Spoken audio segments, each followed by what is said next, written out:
मेरे प्यारों, यीशु मसीह के नाम से मैं आपको अभिवादन करता हूँ। क्या आप भले चंगे हैं या आंसू बहा रहे हैं? हमारे जीवन में ऐसे हालातें हो जाते हैं, उस कारण से कभी कभी हमारे जीवन में आंसू बहाना पड़ता है। कोई हमेशा आंसू बहाते हैं। एक बहन जी आई थी, कहने लगी, भाई मैं इतना आंसू बहाए, प्रतिदिन मुझे आंसू बहाना पड़ता, इसलिए मेरे अभी आंखों में आंसू भी नहीं है। इतनी वो बहन आंसू बहा चुकी है। और एक बहन आके कह रही थी, भाई मैं इतनी आंसू बहा चुकी हुई, मेरे आंखों का दृष्टि भी खराब हो गई है।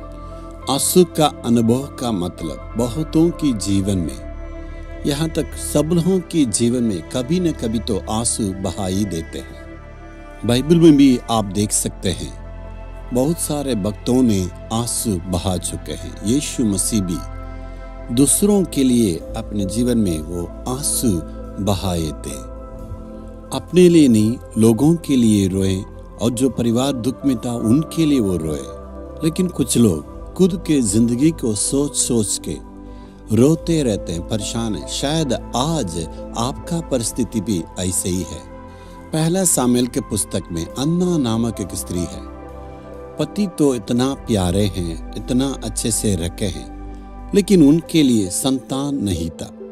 इस कारण से वो खाना भी नहीं खाती थी, बहुत दुख होके रहती थी।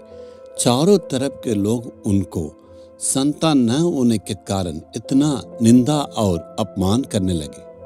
संतान नहीं है, इस दुखों को मैं बोलने के लिए कोशिश करती ही, लेकिन चारों तरफ के लोग अपने वचन से, मुंह का बोली से बोल बोल के मेरे दिल में दुख पहुंचाते हैं।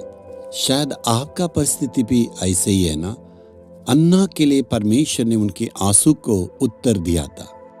आज परमेश्वर की वादा आपके लिए है। यशायाह 30 अध्याय का 19 में, तुम फिर कभी न रोओगे, मेरा बेटा मेरी बेटी, तुम फिर कभी भी आंसू न बहाओगे। ये परमेश्वर का वादा है। इसका कारण क्या है? इसका मतलब जो कुछ तू आंसू बहाया, आंसू का कारण तुम्हारे जीवन में था, वो सारे कारण को मैं पूरा बदल दूंगा। आप देख सकते हैं, अन्ना के लिए परमेश्वर ने एक अद्भुत चमत्कार किया, उसके बाद वो कभी भी दुख न रही। इसका मतलब उस आंसू के लिए परमेश्वर ने अन्ना के लिए उत्तर दे दिया था, इसलिए वो कभी आंसू न बहाई। वैसे ही आज यीशु आपको देख के कहते हैं, जिन बातों के चलते तुम दुखित हुआ है, उसमें मैंने तुम्हारे लिए चमत्कार किया। इसके बाद आंसू बहाने की जरूरत नहीं। जिन बातों के लिए तुम हमेशा आंसू बहा के आए हैं, उसके बाद तुम्हें आंसू बहाने की आवश्यकता नहीं। चाहे पति के समस्या में है, या पत्नी के चलते, परिवार के चलते, बच्चों के चलते, या बिजनेस या सेवा का कारण से, जरूरतें इतना बढ़ गई है, चारों तरफ में दबाव है और निंदा अपमान में है। किसी कारण से आप आज आंसू बहा रहे हैं। प्रभु कहता, मेरा बेटा मेरी बेटी, तुम्हें आंसू बहाना नहीं है। इस कारण मैं तुम्हारे लिए चमत्कार करूंगा। तुम्हारे आंसू को बदलने के लिए मैं आज चमत्कार जरूर करने वाला है। एक बार एक बहन जी, उसका पति इतना शराबी है, 40 साल से शराब का गुलाम रहे।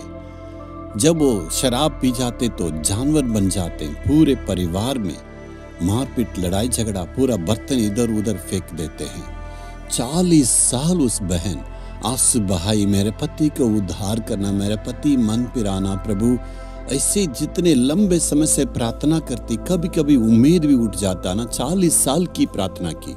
हमारे कार्यक्रम को देख के धीरे धीरे उनमें परिवर्तन आए, पूरा परिवर्तन हो गया। अभी बिल्कुल वो शराब नहीं पीते। वो बहन कहती है, मैं अभी आंसू बहा नहीं रही हूँ। अभी पति शराब नहीं पीते हैं, मारते नहीं हैं, इतने अच्छे बदलावट है। 40 साल की प्रार्थना में प्रभु उत्तर दिया। आपके लिए भी प्रभु करेंगे। आज परमेश्वर वादा करता है, इसके बाद तू आंसू नहीं बहाओगे। विश्वास के साथ परमेश्वर से कहेंगे, प्रभु तू मेरे लिए चमत्कार करेंगे, मैं इसके बाद आंसू नहीं बहाऊंगा। अब बोलिए, सारे वादा परमेश्वर तूने मेरे लिए दिया है, आज ही चमत्कार को देखूंगा। प्रभु से हम कहेंगे, हे प्रभु, तूने वादा किया है वो मेरे लिए दिया है। तूने कहा इसके बाद आंसू नहीं बहाना, मैं आंसू नहीं बहाऊंगा, चिंता नहीं करूंगा। तू प्रभु मेरे जीवन में चमत्कार किया है, मैं विश्वास करता हूँ। मेरे आंसू बहाने के कारण को बदल के तू चमत्कार किया है। आज ही परिवर्तन को तू करता, यीशु के नाम में आमीन आमीन।